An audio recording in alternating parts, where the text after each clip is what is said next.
Hey Bulldog fans, welcome into this week's edition of the Bryant Football Coaches Show. I'm Tristan Hobbs and I'm joined by the head coach of the Bryant football team, Chris Merritt. The Bulldogs coming off a 27-22 victory over Long Island University on Saturday. A big win for the Bulldogs, moves the record to 1-1 in Northeast Conference play. Coach? Yeah, we knew that Long Island University was a tough football team. You can't look past the record. They played Duquesne the week previous, very tough. We knew we were going to be in for a battle up front. And we got exactly what we expected, but our guys came out early. Defense did an excellent job. Our guys came out early, executed, got the ball on the score on the board there on the opening kickoff. We carried that momentum through the third quarter. When you look back on Saturday and after the game, you talked to the team, what were you most happy with in terms of your team's performance on Saturday?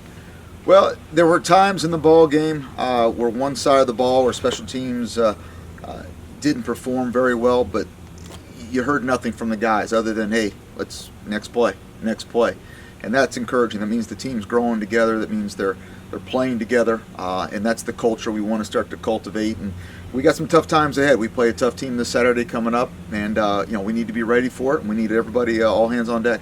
Bulldogs opened the game on Saturday with a 95-yard kick return for a touchdown from Andre Brackett. Just his, I believe, second or third return of the season. How important in the scheme of the momentum of the game was that play? Oh, anytime you can start off a game like that, it's amazing. Andre is our best athlete on the football team. I'll say that now, and I'll say it in front of the team. And we need to get the ball in his hands as much as possible on those kick returns. And he hit a seam, and he did what he does in practice, and made a lot of people miss and outran everybody. So that was a big shot in the arm for us to start off. After losing the coin toss, and we always like to defer and take the ball in the second half, but I'll take 6 points anytime. The Bulldogs, after that, Daniel Adebaboye 145 yards on the ground, and the defense did the rest after that. First, let's start with Danny. Comes back into the lineup. Second straight week, you have a guy go over 130 yards rushing. Talk about his performance, just 20 carries. Sure. Well, Daniel started off the season very strong for us until he injured his shoulder, and I think he got better and better through the first 4 ball games there before he got injured. And one of the benefits of his injury, since it was his shoulders, his legs came back. He was a fresh set of legs last Saturday, and it showed. He hit the holes hard and he exploded and finished off a lot of strong runs for us, and we're going to need that here through the stretch of the season. Your offensive line, obviously a big part of that. How have you seen that progression throughout the year? Well, they were able to create seams and things for Daniel to hit, and that's all Daniel needs. He's a downhill back.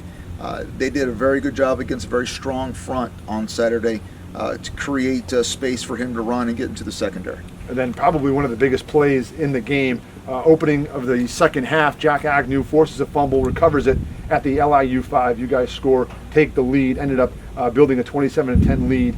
Just take us through the momentum-changing play there for this defense. Oh, Jack made a great play. He defeated a blocker, then stripped the football, recovered. We got the ball right there.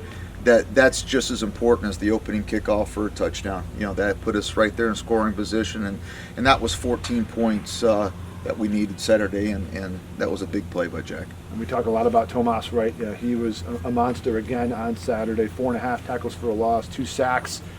How does he continue to evolve as a player week in and week out, because teams are keying in on him? Well, Tomas physically has gotten much bigger in the last 12 months, and late in the season you start to see where that's going to start to really be important. Tomas has been a very solid player for us, and he makes plays, and there's no bones about it. He's our best defensive lineman, and that's what he's here to do. You talked about finishing all year, Coach, your team for the second straight week, able to get it done in the fourth quarter. How pleased are you with that? Obviously, you like the win, but your team kind of working itself through those phases and learning how to close out ball games. Well, I look back to the defense. The defense has made such progress throughout the year. First couple ball games, we gave up quite a few yards rushing. I think Saturday they gave up less than 50, and I think that speaks highly of Coach Masella, his staff, as well as the confidence level that the defense is playing with right now. And that's 2 ball games in a row that they have shut out the potential game-winning drive on the field in the fourth quarter to give us the victory. And their confidence is very high, but it's going to be tested Saturday. We have a good opponent coming up, and we need to fire on all cylinders. Just 33 rush yards for LIU on Saturday, and you mentioned Coach Masella. You surrounded yourself with a very experienced coaching staff. They've undoubtedly helped these players get better physically as football players, but how important has their experience been in helping this team mentally get better kind of knowledge of the football game and what's going to happen in a game? Well, listen, our record is what our record is right now. What we cared about in setting the foundation for this football program is that we wanted to we wanted to lead the league in rushing defense, and we want to lead the league in rushing. That's our goal in this program. It has been, always will be, and I think if you look at the progression on both sides of that front, we've taken steps to get better and better in the last few weeks. Bulldogs getting set to take on Central Connecticut this weekend in New Britain, Connecticut. The Blue Devils at 5-1 on the season. Coach, a tough test for your team. What can we expect from Central Connecticut? Obviously, a team that has put up over 400 yards of offense and runs the ball really well. Well, athletically, I think they're probably the best team we've played all year, to be honest with you. I think their experience up front and their offensive line is valuable. They have a transfer quarterback in that's he's lightning in a bottle. He runs around pretty good. They've got some of the best skill that we've seen all year. Defensively, they are a stout, large front. They rely on pressure, and we have our hands full. So we need to play a flawless football game. We need to get much better in special teams play. I think that's one area that we have an opportunity to get an advantage there.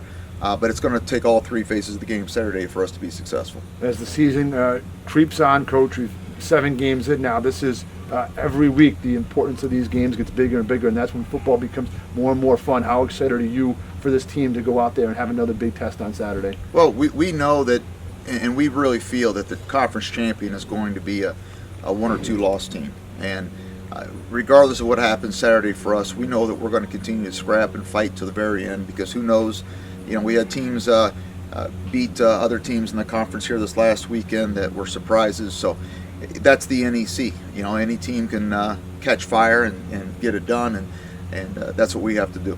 Head coach Chris Merritt, the Bulldogs take on Central Connecticut this Saturday in New Britain, Connecticut. You can watch the game live on necfrontrow.com. Be sure to follow the Bulldogs on social media at Bryant U Football.